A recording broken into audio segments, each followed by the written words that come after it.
Rider चाहिँ म हो। हेलमेट चाहिँ लगाइएन किनकि हेलमेट चाहिँ यहीँ माथितिर जाने हुँदा हेलमेट चाहिँ हामीले लगाइराखेछौँ। हामीले चाहिँ अब धेरै स्पिड हुँदैन हाम्रो 40देखि 45को समथिङ हुन्छ पछि बाटोमा, बिच बाटोमा 60-70 हो। खत्म, बाय बाय, टाटा। ये सब क्या देखना पड़ रहा है? अच्छा है मैं अंधा हूँ। त्यही भएर अगाडि त आम्मा कि सर आँखाभरि किरा पसेर एकदम गाह्रो भयो।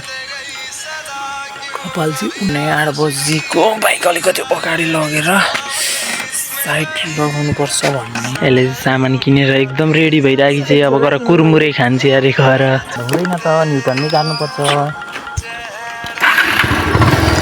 एकदम काली आउन खाली गए नि म गाइस अघि त्यस्तो गोरी आएको मान्छे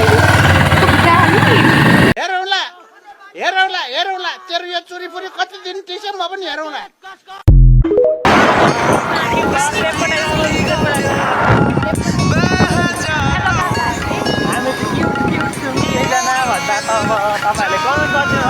हेलो साथीहरू, एकदम गर्मी भएकोले हामी चाहिँ रातिको 6:28 बजे हामी दही लिन दोकान जाँदैछौँ। एकदम गर्मी पनि भइरहेको छ त्यसैले हामी जान लागेको गाइस। सो माथि गाडीमा चढे ल। राइडर चाहिँ म हो। हेलमेट चाहिँ लगाइएन किनकि हेलमेट चाहिँ यहीँ माथितिर जाने हुँदा हेलमेट चाहिँ हामीले लगाइराखेछौँ। किनकि अब हेलमेट चाहिँ सबैले लाउनुपर्छ है। अब हाम्रै देखादेखिले हेलमेट नलाइदिए कोही पनि नकुर्नु होला। हेलमेट चाहिँ हाम्रो आफ्नो सुरक्षितको लागि हेलमेट चाहिँ मैले अहिले लाइनँ किनकि धेरै गर्मी भएर सुरक्षित त हुन्थ्यो तर अलिक माथितिर जाने भनेर हामीलाई त्यति हुँदा बिस्तारै बिस्तारै कुदाउनु पर्छ सबैले। धेरै स्पिड पनि हाल्दैनौँ अब अलिक गाडीहरू आउँदै हुन्छ।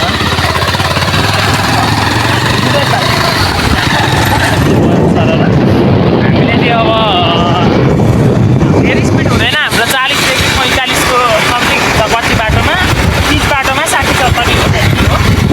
खत्म, बाय बाय, टाटा।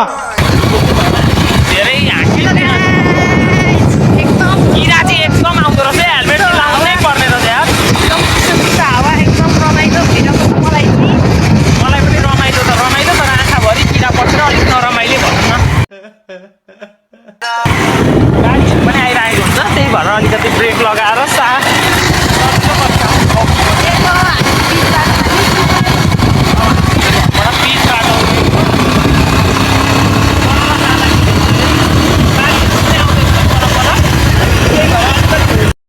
ये सब क्या देखना पड़ रहा है? अच्छा है मैं अंधा हूँ।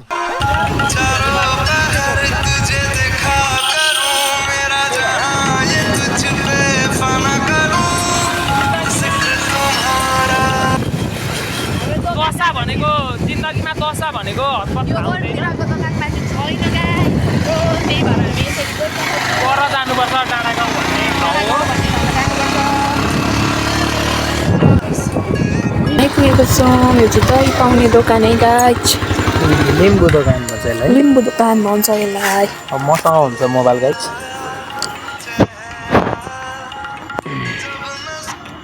दोकानमा गइसकेको छौँ किन्नको लागि गाइस।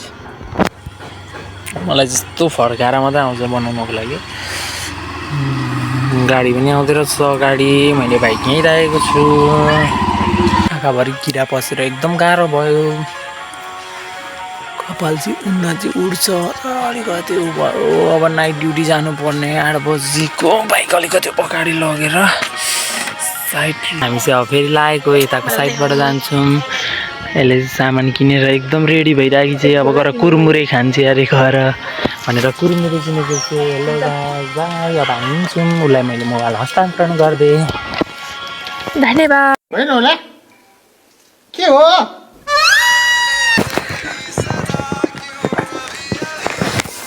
बिस्तारै हुँदैन त न्युटनमै जानुपर्छ। एकदम काली आउन खाली गए नि म गाइस अघि त्यस्तो गोरी आएको मान्छे हेरौला तेरो यो चुरीफुरी कति दिन टिक्छ म के भन्नु नाइट ट्राभल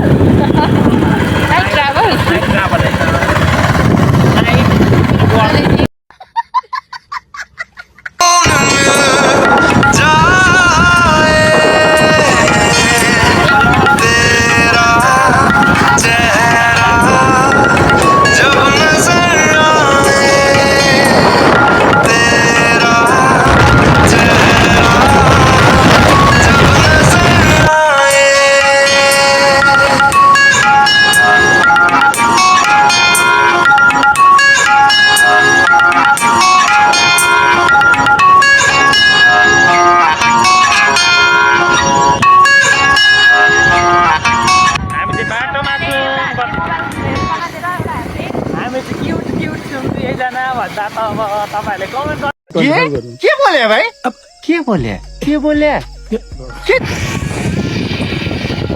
घर जाने बाटो अब हाम्रो यता हो मैले मोबाइल समात्दिएँ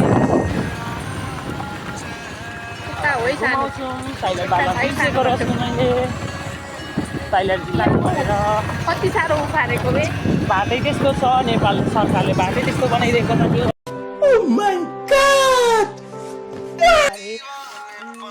यस्तो छु अनि मेरो बुढा छु त्यस्तो भएर आइपुग्नु भएछ है हेरिदिनु त राम्रै छु अब साथी बोल्दिरहेको छु बाई बाई साथीहरू फेरि पनि म नयाँ भिडियो लिएर आउनेछु सबैले साथ सपोर्ट अनि माया गरिदिनु होला लाइक सेयर अनि सब्सक्राइब पनि गर्न नभुल्नु होला साथीहरू बाई